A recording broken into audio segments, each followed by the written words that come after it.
তোমাকে আইডিয়া দেবো কীভাবে এখান থেকে বেকিং খাইনি, সেখান থেকে বেরিয়েও এসে ডিগ্রিটা বাড়িতে মেরো। রেসপেক্ট অর্জন করতে হয়, যে ভিক্ষে চেয়ে রেসপেক্ট। তোমাকে গুড মর্নিং বললো কিনা, গুড নাইট বললো কিনা, তোমার কি দরকার? জীবন হেল হয়ে। তোমরা কি জানো গতকাল 22শে January Cooch Behar government nursing training school, যার নাম MJN government medical college and hospital nursing training স্কুলের এক স্টুডেন্ট, নাম মেবি মন্দিরা, র্যাগিংয়ের শিকার হয়ে সুইসাইড করে নিয়েছে। এমনটাই তাদের দাবি তার বাড়ির লোকের।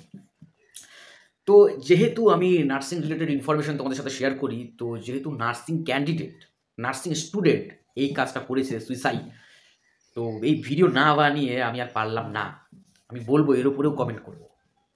তো আমি মন্দিরার ফ্যামিলিকে আমি এটা বলতে চাই যে তারা যেন অবশ্যই এটার বিরুদ্ধে একটা কমপ্লেন করে এবং যারা অভিযুক্ত, যারা দোষী, তারা যেন অবশ্যই শাস্তি পায়।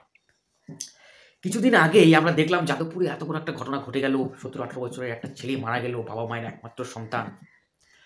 এর পরেও এটা কিন্তু অনেক বড় মিডিয়া কভারেজ হয়েছিল, কম বেশি সবাই জানে যাদবপুরের কাণ্ড কি। তাহলে তারপরেও এমনটা কেন হলো? আর এই যে MJN মেডিকেল কলেজে যে ঘটলো, এই যে নার্সিং ট্রেনিং স্কুলে, সেটা কিন্তু MBBS স্টুডেন্টের সাথেও হয়েছে গত বছর জুন মাসে। এই ঘটনাটা আজকের উত্তরবঙ্গ পেপারে দেওয়া, তো আমি সেটা ফটো তুলে ডেসক্রিপশন বক্সে একটা লিঙ্কের মাধ্যমে দিয়ে দেবো, তোমরা লিঙ্কে ক্লিক করে পড়ে নেবে কী লেখা আছে। তো গত বছর MBBS স্টুডেন্টের এক ঝুলন্ত বডি উদ্ধার করা হয়েছে হোস্টেলে, তবুও এবছর আবার হলো। তোমার আমার কি, আমরা তো শুনলাম খবরটা, দেখলাম, একটু আলোচনা করলাম, হয়ে গেল, কিন্তু যার ফ্যামিলিতে এটা হলো তারাই তো আসল ভুক্তভোগী, সারা জীবন তাদের ভোগ করতে হবে। এমনটা যেন বারবার না হয়, সেটাই হচ্ছে আমাদের কাম্য। তো আমার যা মনে হয়, আমার ব্যক্তিগত মতবাদ, এই কারণে এই ঘটনাগুলো বারবার ঘটে। তেমন সাজা তো দেওয়া হয় দোষীদের, তাও কেন ঘটে? যখন এই কেসগুলো হয়, দোষীদেরকে দেখানো হয় মিডিয়াতে, পুরো ঘটনাটা ডিটেলসে বলা হয় কীভাবে হলো, তারপরে আর কোনো কিছু দেখানো হয় না। আরে তার কি সাজা হলো, কোর্টে তার কি সাজা হলো সেটা দেখাও। জেলে আছে, তারা জেলে কেমনভাবে আছে, জেলে নিশ্চয়ই কষ্টে থাকবে, জেলে তার ভালো থাকবে না। তাদের ভিডিও রেকর্ড করো, জেলে থেকে তারা কি বলছে, আমরা সত্যি গিল্টি ফিল করছি, জেলে অনেক কষ্ট, তোমরা এই ভুল করো না, নিজের কাজ নিয়ে মতলব রাখো, এসব করতে গিয়ে ফেসে যাবে, তারপর জেলে এভাবে দিন কাটাতে হবে। তাহলে তোমরা বলতে পারো স্যার নিউজ পেপারে তো খাই কাজ নাই, শুধু এগুলোই দেখাবে। আরে এগুলো শুধু দেখাতে বলছি না, যখন ঘটনাটা ঘটলো সেটা দেখাও, কি সাজা হলো সেটা দেখাও। 3 মাস পর একটা জেলে তারা কেমন আছে, হ্যাঁ, জেলে ভিডিও করা যায় কিনা আমি জানি না, তো তাদের কাছ থেকে শুনে দিয়ে পেপারে ছাপিয়ে দিলেও তো হয়। এর থেকে কি হবে? এর থেকে এটাই লাভ হবে, মানুষের একটা ভয় কাজ করবে, ও জেলে থেকে কথা বলেছে, জেলে খুব কষ্ট, এসব করা যাবে না। জানি না সরকার যদি এর থেকেও ভালো কোনো আইডিয়া বের করতে পারে, তাহলে সেটা অ্যাপ্লাই করুন। মোট কথা এগুলো যেন বন্ধ হয়, এটা এমন কিছু করা হোক এগুলো যেন বন্ধ হয়। সাজা তো হচ্ছেই, লাভ কি হচ্ছে?